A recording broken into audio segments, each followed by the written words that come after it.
everybody to the checkout. Andy and Corbin here. We're breaking down Premier League Night 9. My God, I can't believe Already? it. I know, it's like, Where have the what? weeks gone? My God, I can't believe it. So we're going to break down Premier League Night 9. Going to go over some bets, some numbers, and everything. So you guys know what to do. Hit the like button right now. Just hit the like button. Leave us a comment in the comment section. Even if you don't have a hot take on darts, we don't. So just put an emoji or something that helps the algorithm out, and subscribe to the channel. It helps us out as well. All right, let's get right into it. The Luke Darley, maybe back on track. Maybe back on track in the first round. Gets the win. Suffered an L on the over 7.5 alt games. Darley, good Yeah. God, bunting. Can you Yeah. imagine? Can you imagine Just traveling all the way there and not winning one? yeah. He didn't just not go over 7.5. He didn't win a leg.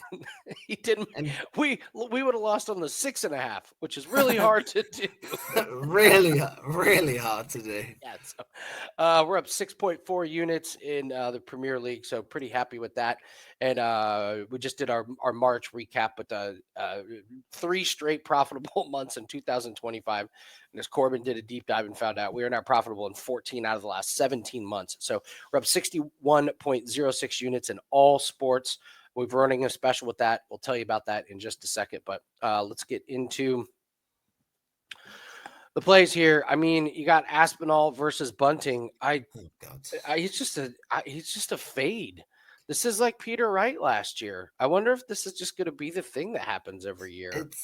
It's confusing because I forgot who it was. The year before Peter Wright, there was someone else that we did this with, and the idea is that you see them progressing, they're getting old, and then they fall off a cliff. And I mean, they fall off a cliff. Like NFL running backs, just it's gone. But Bunting kind of like he didn't have that like gradual fall. It's like he's literally just jumped off a cliff, quite honestly. But it's also weird because at the same time, outside of a few games, he hasn't actually played that bad in some of them. Like he was like averaging like 110 in some games, and just like some of them he got unlucky, and then it's his confidence, and then last week was awful. But then again, he played at the weekend. They had so between last Thursday and this Thursday, they've had 2 players' championships. They're basically behind closed doors. There's no fans, there's no atmosphere, there's no walk-ons. It's just kind of that's your time you play. And he wasn't that bad. I think he had a couple of wins and then a loss against someone. It's not great, but the atmosphere, the walk-ons, everything about the Premier League just seems to be overwhelming him at the minute. And it's not just as simple as that to like get out of that funk. It's like, but again, Aspinall kind of feels like Aspinall's going to give him a chance at some point. He's just that kind of player, I feel like. And right now, I don't see the way Bunting takes it at all. It's overs galore in this one. But then again, you go back to do you want to play overs on a guy that just lost 6-1 and could fall apart if he loses the first throw or the second, because we talked about it on the show last week. His first throw on his throw, not like his opponent's, of the night, he has lost on like 5 of like the 6 or 7 weeks. Like it's crazy. So and then he's playing and then catch up, which exactly, he can't which do then sets how him bad off again, and then he's like 3-0 down, and he's like, "Here we go again." Like you can see how it all kind of works. So yeah, I feel like it's I'm surprised Aspinall isn't minus 150 or bigger, quite honestly, just because of how Bunting's playing. I can't do anything with the 180s. The only other thing on this game I was looking at was the average for Bunting. I mentioned, even though he's been playing horrifically, it was 95.5 last week and he went over. So in a game it's 95.5 again. I mean, I didn't play it last week, so I don't feel like I can play it this week. But I do feel like he might keep sneaking over 95.5 and still losing. So listen, I know it's minus 215, but why is Bunting 3.5? 3.5 180. Yeah. Like They're that's just tempting you into something. yeah, they really are. So poor Bunting, man. It is getting to the point where it's painful to watch, where you just watch him Yeah. walk No, out it and you're just is. like, oh no, this guy. And then when he loses the first leg, it's just like when he loses his first throw, you're like, well, this Yeah, is done. This is the over. this week I am gonna try, okay, I'm gonna only sprinkle and it'll be on the live show, but I'm gonna when it's Bunting's throw, I'm gonna bet on Aspinall to win that leg. Normally, them to win the leg at the start is gonna be plus 300 or better because it's Oh, I a love single this. leg. I'm only gonna do it on his first throw, and if it wins, I'm just gonna sail off, and we'll see how it goes from there. But yeah, that's when you got to tune into the live stream to see how that goes. I So like it. I like it. Humphreys and Cross. Humphreys been looking pretty good. He's the minus 230 favorite. Um, I don't know. I don't. Am I going to pick Cross to win? No. Do I like the minus 230? Mm, I mean, if you parlay it with something, but Littler's minus 750 this week. I don't know. Cross can always throw a wrench into your plans with betting. How do you attack this one? yeah, so this game is really difficult for me. I mean, Humphreys got battered in the final last week. We talk about Bunting losing 6-0. I mean, Humphreys lost 6-1, and that At was least it was shocking, in quite the honestly. final. Yeah, and true, true. Um, I mentioned it before, but Cross is now on a 4-1 head-to-head run against Humphreys, which I find quite interesting. But Cross was awful at the weekend. I think he lost in the first or second round against complete nobodies. He was awful. To me, this game just breeds highest checkout. I don't know if what do they have it? 113 and a half. I love that. I love the 113.5. I Over. was going yeah, I was going over the stats. Last two head to heads, I think Humphreys has two highest checkouts over 150. He had a Wow. 167 against Cross. Cross has over 80 in each of their head to heads, and he has a like a one, I think it might be a 113 or something in that region. This game just they're both quite clinical, it seems, on the highest checkouts. I wouldn't expect it from Cross because his scoring is so low, but he's either really good or really bad at the checkouts. So yeah, highest checkout is where I'm going with those. I did look at the 180s, but it's like because we've talked about both of them are not good on the 180s at the minute. But you look at all their head-to-heads matchups recently, and they've had like Humphreys had like 7-5 in one of the head-to-heads, and Cross has had like 2-5. I want to say off the top of my head. So I can't really do anything. Maybe a sneaky over actually on the over 4.5. I love the over four. And how often are you going to get a match that Yeah, we think is going to be close? The underdog has had good success against the favorite, meaning we expect it to be a little bit closer, which means more legs. yeah. 4.5 seems It, incredibly low. I don't ever remember a 4.5 total, and this isn't like a Cross versus like Bunting or something. Like this is Luke Humphreys. Like I know he's not had that many. I mean, you talk about they both pretty consistently get two each. So one of them needs to get to three. Yeah, Like, and this could be Cross could get there on his own if he turns up like he did a few weeks ago, and so could Humphreys. So absolutely. Yeah, I think that one I quite like that. was interesting. Moving on to Adobe and Littler.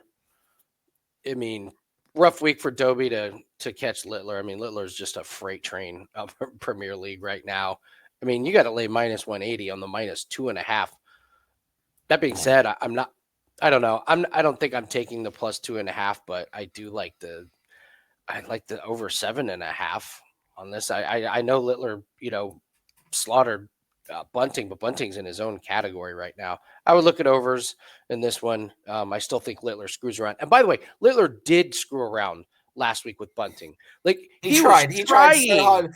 Just take one leg, Bunting. Just do something. And Bunting was like, nope, nope. Bunting was like, oh, Oh no. oh. Oh God. Yeah. People are ducking. The cones are all ducking out the way, Yeah. trying to direct him to the board. I'm guessing we're looking at other props in. I will say minus 750 on any player to win in it's very crazy. It's just unrealistic. Dobie played well last week. I could be tempted on. I don't know what the over 7.5, 8.5 is this week. Oh, we're gonna get to those. Okay, uh, maybe I'll. Here, we'll do it now. We'll do it right now Okay, do you because know what really confuses me just looking at this? So what? let's minus 750 this week, right? Last week he was minus 500, I think. But the over 7.5 is still minus 400. It's not like the 7.5 has dropped because he's a bigger favorite. I That's agree. slightly worrying and slightly confusing, but It's only minus 143 this week. If I'm committing to it every week, which I personally am, then hmm, yeah, I'm just gonna do it. And listen, Bunting's playing Aspinall. That's the terrifying one. But it's the one with the. Aspinall's going to give him so many chances though. If he That's what I he think. should get to at least 2 this week, I feel like. I agree. I agree. And also, at some point, the guys are like. I mean, we saw Littler feeling bad last week. Yeah. Like the guys Yeah. are gonna Someone try. yeah, They're yeah, not. yeah. They don't want to humiliate this guy. So yeah, that's 7.5 minus 400 Yeah, only. I like that. So all The only right. other thing with Littler is it's the match treble. You just got to keep playing it. Just rinse and repeat. I like this week could get a tad close, just because. So just looking based at the recent head-to-head, I think Littler's finished each of them with like one more 180 and only a slightly better highest checkout. But I almost don't care who he plays at the minute. It's one of those. He's in such good form. I'm just gonna keep rinsing and repeating it. Even if it loses, I'm gonna keep coming back to it until I see something drastic happen. I wondered what the total 180 is. I don't know if you can call Total that. 180s for the match is 7.5, laying minus Oh, 140. mm, Yeah, you would have been much more tempted at 6.5, but six seven and a and a half. half I is would a have lot. made it a play. Yeah. 7.5 is quite a bit. So, and who do they have? Yeah, okay, so they got Littler at 4.5 See, and if Dobie I'm at going to take the 7.5, I would much rather. Again, that equals 6.5. Like 2.5 and 4.5 is like where do 7. they get? It's below. So, like, you need both of Both these guys to twos. get over, So or one of them to go ballistic. I would be much more tempted with Dobie over 2.5. yeah, yeah, So, 4.5. If he wins 7-6-2 even could be a little bit of a challenge. So Michael Van Gerwen and Gerwin Price. oh god. Have we figured out what's going on with Gerwin Price, or didn't he play good over the weekend? But Yeah, I was so he has been absolutely awful the last 2 weeks. He has not looked like Gerwin Price in the slightest. Like I can get you can play bad, right? But we say it, his body language, it's like he's already defeated before he even anything's even happened. But then he wins one of the tournaments at the weekend, but then loses in the first round the next day. It's like but again, that's behind closed doors. That's no crowd. That's no pressure. It's like it feels like something's going on that we just don't know about. And I will not be surprised if in a month he comes out and says he has like some kind of injury or he has something going on in his personal life. It makes it very confusing, to be his, honest. his body language the last 2 weeks was like after 3 weeks ago, he gets done, he's celebrating, and he walks off the stage, and someone's like, "Gerwin, come here. Listen, bummer of a news. The world's gonna end in a month, and And you're you the can't only, tell anyone. and you can't tell anyone, and you're the only person on the planet that knows." So he's just going through like, He's just like traipsing I didn't around like win. oh god. Just, it's the It's the strangest thing. so he started slow in both the weeks, and he's like had that like stretch in the middle to the end where he like recovers it, and you're like, is he going to cash the over? And but he's not even like celebrating like his comeback. He's not putting any pressure or presence on. Like he'll hit a 180 and he'll just go and collect his darts. Whereas before he'd give it the booyah or now he's Yeah. just like it's just like oh god I hit a It's like he 180. thinks about doing it. It's like, well, the world's ending. So grab the darts and I've just dragged on this game for an extra 5 minutes for no reason. it's And then, very, of very course, he strange. gets first round Van Gerwen. If Van Gerwen gets ahead, I don't see him given these same opportunities to get back in the game that the others have had. 4 or 5 head to heads. Um, I like Van Gerwen this week, to be honest. I feel like until I see something from Price in the Premier League or a big tournament, I think it might be time to play against him. He had a similar kind of downturn last year. Do you remember he had the injury? He pulled out Yep. of certain tournaments. I don't know what it is, but it might be worth riding against Price, same way we just mentioned about Bunting. You've got to the next thing I was going to say, 180s. I was going to look at Van Gogh over his 180s. I mentioned it at 2.5. If it's still 2.5, Yes, minus 135. he's been cashing these overs. He didn't make it pretty last week. I remember you sweating it when he was Yes. avoiding the treble 20 for about half the game and then suddenly just exploded. I quite like that. It's another one. I feel like if it's at 2.5, we might be able to ride that one for a little bit potentially. I will say there's quite a lot that I've mentioned that I like. I wouldn't play it all just because the format, it's short. There's a lot of variance, so don't play everything that I've said I like. You have to kind of really narrow it down. But then I quite like the overs as well this week on that game. But it's again, which price is going to show up? Is he going to unnecessarily sweat this game and lead to a Van Gogh in 6-1 or 6-2 kind of thing? So the good news about when you cash a prop like Van Gogh, like I had Van Gogh in last week over 2.5 when it was just dead in the water. And then he gets a couple of them late. The upside is you get the same price. You get the exact Yeah. same play and the same price again. Like it would be awesome if he went out and just threw 5, but then you're never getting that that same play again. So it's kind of it's kind of I don't know. It's there's good and bad things to it. I was going to bring up. That was the next thing I was going to bring up. Let's do it. Let's talk it out. I mean, under half for the Van Gerwen price is only minus 175. Mm-hmm. I don't think they had any in the first round last week. I'm going to be honest. I don't remember a single bullseye full stop last week. I don't either. I don't either. I would have to. I find it interesting. You see, like Bunting's at like minus 900. Yes. Like, I don't know where they're getting some of these like numbers from. Like, why is Cross minus 900 and Dobie's minus 1,000? But then Price is the one that surprises me. 525. I looked him up, and he's got the worst checkout or the worst bullseye percentage, like by far. It might be one to fully dive into the stats and try and work out, because again, some of these prices, like I find it crazy. Like you have some at minus 400, and then you have some at minus 1,000, but it doesn't kind of feel like there's that much between them. No, like, on the face of it. Littler, I can get because he just goes for crazy stuff all the time, so that's not surprising. But like, I don't see why Price is minus 500 and Dobie minus 1,000 on the face of it. Yeah, I know what you're saying. I mean, obviously the underdogs like Bunting, it's like you can barely get a checkout, let alone a very specific checkout. So I'm looking at that one. Just out of interest, can you parlay them together? So take the total, that one, the minus 350. Take that with the under, right at the bottom, the minus 175. Can you put those together? It's plus 102. I did this earlier. I don't hate this at all. This is definitely either. something that I'm gonna try and think about and look into. So. Because not only do they have to get the situation where they need the Bulls, they have to hit it. And how often does the Bulls really come up? Like the ones that spring to mind, there's 3 players that I would avoid with it. Littler's the obvious one. Cross at least attempts it. He doesn't always get close to it, but I have seen him hit one recently when he had the big checkout. And then Humphreys is the only other one. So that takes out 2 of the games this week and leaves these 2. At plus money, I've seen way worse plays out there. So I agree. We just noticed it.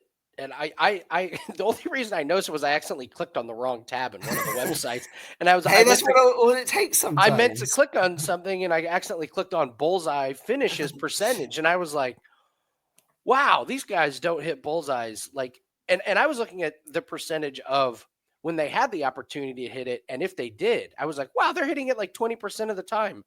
So even if they do get a rare opportunity with it, it's just a really, really tough throw. So. I don't know, man. If I see minus 175, that seems like a long-term winning play. If every time you see a price like that, you're like, no, I gotta put this with something. So again, I don't understand. If I told you which game's more likely to see a bullseye, Little Adobe or Price Van Gogh in, I know which one I'm saying is way more likely. Yet they're the same price. I Like, yes, yeah. But again, Corbin, this is what we do. We don't just do this in darts. We do this with all sports. You find these lines that don't yeah, make any sense, and you have to dig deep into the different categories, and that's where you can make a killing. That's how you can build your yeah. bankroll and hit it this, extreme rate. So that's kind of where I'm at with that one. So, all right, guys, our darts pack is up. We will have all the plays for darts. I will be live on the checkout live tomorrow. We'll be watching the darts plays. Have any lives plays for you? I wanted to also I forgot to scroll down. Uh, Again, if we have plays in the second round, they're going to be around 4 o'clock p.m. Eastern time. That's United States. It's my time. So adjust accordingly, and just have your notifications on if you've got the darts play. So we're trying to be better with not putting in plays late, but listen, we're not going to pass up great lines and Exactly. great bets. So if you get the darts pack, make sure that you take advantage of that. So, all right, Corbin, anything else for this week's plays? I think that's it. All right, good luck on all your plays, guys. We'll see everyone tomorrow on the Checkout Live. It's on the Winning in the Shadows YouTube channel. Hit the like button, subscribe, leave us a comment, just say hi in the comment section. Good luck in your plays, and we'll see everyone later. Good luck.